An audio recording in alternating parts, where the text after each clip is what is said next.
Mackenzie Roberts is live from the scene now with the latest. It's here at the Lenoir County Jail where 24-year-old Katie Millican is being held under a $1 million bond. Protesters from New Greenville and other local organizations have gathered here outside the courthouse with signs expressing why they're not in support of Donald Trump. Good morning and thank you so much for joining us. I'm Mackenzie Roberts. I'm Mackenzie Roberts, WITN News.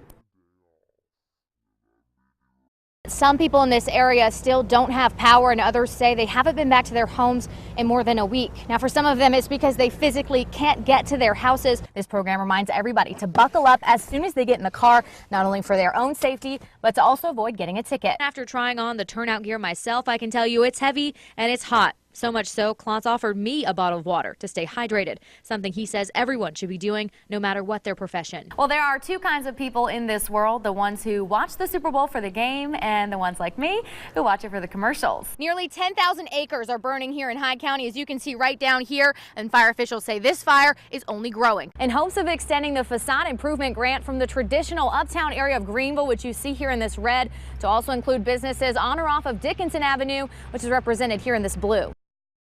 Kinston Police Chief Alonzo Janes says last night's fatal shooting of Alton McKnight is their first homicide of 2017, but he says one homicide is one too many. Just after noon on Tuesday, law enforcement officers, community members, and church leaders came together by holding hands, praying, in the name of Jesus, we lift up the McKnight family, and singing. Victory today is mine. But the 400 block of Tiffany Street in Kinston was a completely different scene on Monday night. A lot of blue lights, they had it blocked off. So I jumped out of the van and ran to my mama's house, but she said it wasn't me. She said it was Alton. He had been shot. Kinston Police Chief Alonzo Janes says 37-year-old Alton McKnight, pictured here, was shot just after 6:45 p.m. while inside a car outside of this home. He died on the scene from gunshot wounds. He loved the kids. He played with the kids, buy them candy, throw them dollars, and you know, he was like Santa Claus to them. They just loved him. Everybody around here loved him. He was very nice, giving. He looked out for everybody. It was somebody that will always be there for you. Like many others, Linda Rodriguez and Reginald Cannon reflect on the life of their friend, who they say was a devoted family man and a beloved community member. He's gonna be missed.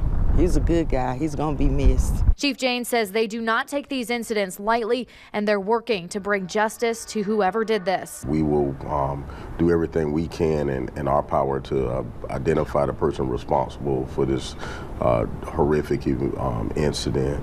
Chief Janes says they're now working to follow up on leads, but they need your help.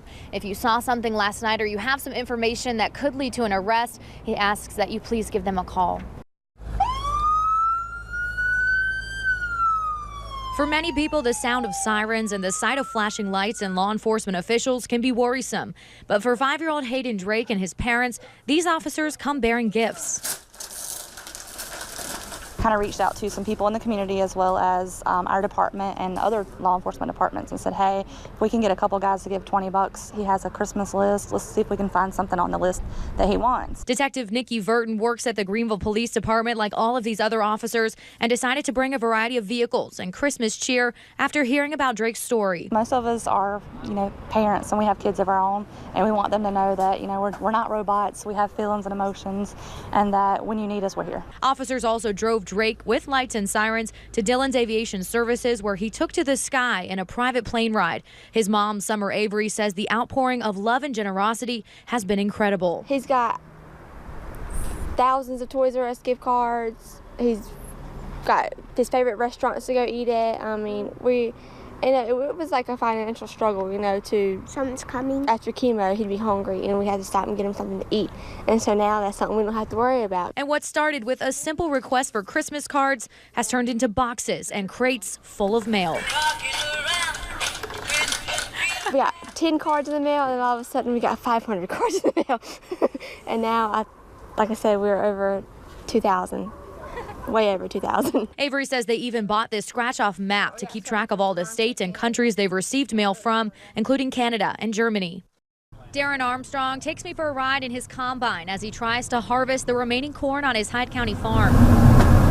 But our ride is cut short when the combine gets stuck in the mud, something Armstrong feared would happen. The longer the grain stays in the field during wet conditions, the more quality issues that you have, so we have a lot of incentive to try to get it out as soon as we can to preserve the most quality we can. But the saturated soil has become soft and can't support the heavy farm equipment. He says the sporadic but soaking rain could impact his yield, the quality of that yield, and ultimately his livelihood. It'll definitely take a hit on the bottom line. We've got several hundred acres of corn left in the field that will be less now when we get it out, as opposed to if it had been a month ago when we'd have been on time getting it out. We'll definitely have less to sell as a result. The quality is not as good as it should be, so they will get a reduction in the price based on the poor quality. Over in Beaufort County, Ag Extension Director Rod Gerganis shows me some soybeans and explains why water management is key for farmers in eastern Carolina. Managing your ditches and canals to keep them cleaned out so they drain properly, or installing water control structures or designed systems in the field to help drain water. But he says all of those methods have to be done before the heavy rains and can also depend on elevation, location, and drainage opportunities. L is for the way you look at me. O is for the only one I see. V is very, very extraordinary. Now E, it's even more than anyone that you adore. And love was made for me.